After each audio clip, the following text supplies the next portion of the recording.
What's up, y'all? Welcome back to Go Bullies Kennels. Today we're gonna talk about Parvo. I know a lot of people dealt with Parvo in the past, and a lot of people dealing with Parvo still today. Um, Thanks to the graduation of medication and everything, today Parvo is it's much better to deal with. You really won't necessarily lose your dog like you would probably 5-6 years ago, so to speak. Uh, so medication has definitely graduated and evolved itself for the better. But uh, just for the basics, just talking about Parvo, I've dealt with it, I say 2 or 3 times before. I've lost, two dogs actually to Parvo in the past. Well, actually, I've dealt with it actually more than two times, probably about 5 times.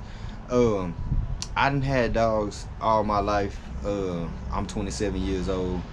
I done had dogs since I know I was 5. Multiple. I know I done had probably about 50 dogs, and I would say probably out of uh 6 or 7 of those dogs, out of that many, they probably died from Parvo. With me not being educated on what it actually is and where it come from, and what to do if it happened to my dog. So a lot of times with Parvo, it's either one or two issues. It's either the owner can or cannot pay for the medication to save the dog.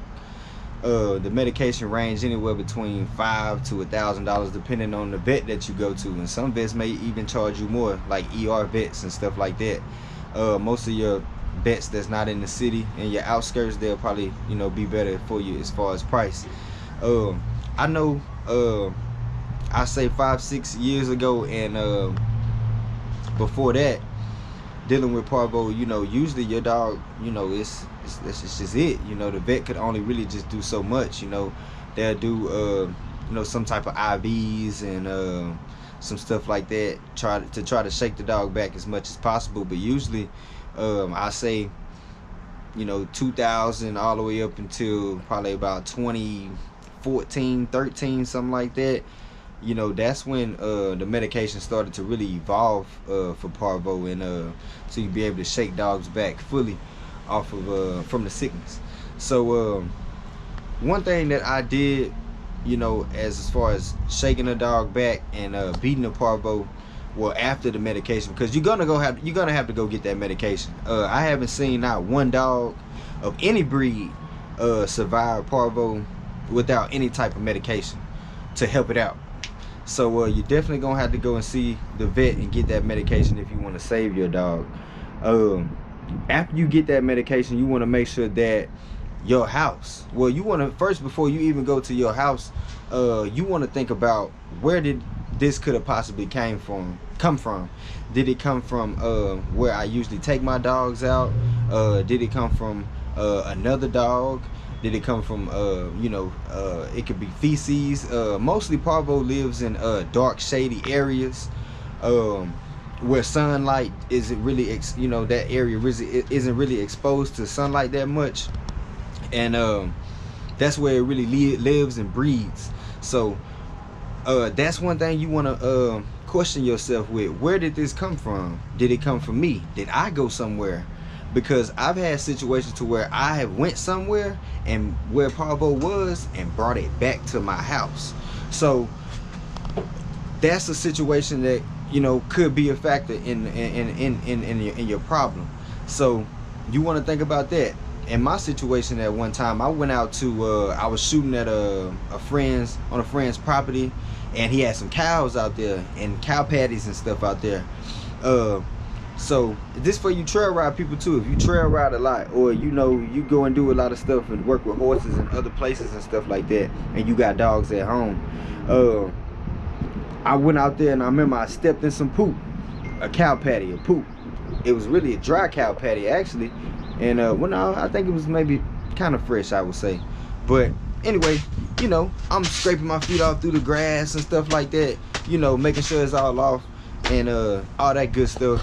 And I ended up leaving and coming home, and I say probably about maybe like 2-3 days, maybe a week or so later, I realized too what I did when I came home that day, instead of me, because I knew I had it, I had stepped in that stuff, and I took those shoes I had and I put them out on the balcony.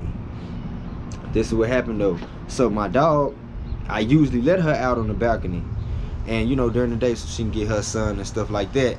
So the shoes was out there, and the shoes was kind of in the corner in a shaded area also, now that I think about it. And she had ended up messing with them shoes over there for some reason. But either way it goes, it was around her. So she got a whiff of that, and I just started noticing her like being really lethargic, and just lazy, laying down and kind of moping. I'm like, man, what's wrong with my dog? She usually ain't like this. So and this is not even one of my pit bulls, by the way. This is one of my mixed breed dogs. And as you know, mixed breed dogs, they're gonna be stronger when it comes to like sickness and stuff like that, versus a dog that's purebred. So anyway, I'm looking at her, I'm like, man, what's up with her? So I'm noticed she coughing up the white foam and stuff. So you ever see your dog just randomly start coughing up white foam, like a little, you know, mucus type substance consistently, and you wondering like, man, what did you get into? And then you may shortly after start seeing diarrhea, stooling of the defecation, you know, with some blood in it. So that's a late stage. That's a stage you really don't want to get to. You want to try to catch it when you see them start coughing up the white foam and stuff like that. So that's another indication, but you want to catch that early. The earlier the better. You don't want to wait until your dog start you know, coughing up blood and pooping just strictly blood, and just, you know, just kind of just really looking almost like it's going out of there. You don't want to wait 3 days. Once you see this white foam and stuff, don't wait no longer. You need to get to the vet ASAP, as quickly as possible. As quickly as possible. So what you want to do after you get your dog treated, okay, I'm gonna tell y'all also, because I noticed this when a friend of mine recently, he just lost a pup to parvo. He took it to the vet, and they like did some kind of like water bubble in the dog back or something. I don't know, it's really weird. But I think you said it was a hydrogen bubble or something like that. Just, I don't know. But usually a vet, they're gonna give him probably form a shot or a pill, or most likely both.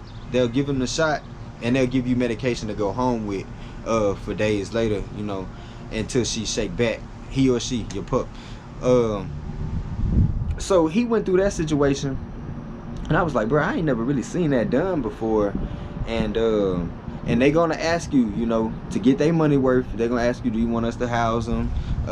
It'll cost you this. Take them home, it'll cost you this. Take your dog home. Take him home.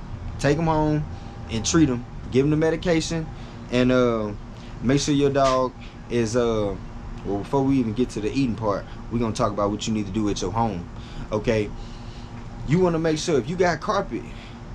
In my situation, I cleaned carpets at the time. That was my little side hustle I had going on. So I had a carpet cleaner the way I can clean my carpet. If you got wooden floors, you need to take your wooden floors or tile floors or whatever you got. You need to bleach them down with water and bleach. Yeah, water and bleach. Wipe all that stuff down. Make sure your shoes, bleach and water your shoes and stuff too. The bottoms of your shoes, because you got to kind of treat it kind of like corona. It's kind of airborne, and it's off a surface too. So it's a real contagious virus. So that's how you can beat it. You may have to go up in there, you know, with plastic on your feet, you know what I'm saying, while you cleaning, so you don't carry, you know, track it everywhere, you know what I'm saying. Make sure if your dog is living outside, make sure you going out there and you bleaching down his area with bleaching water.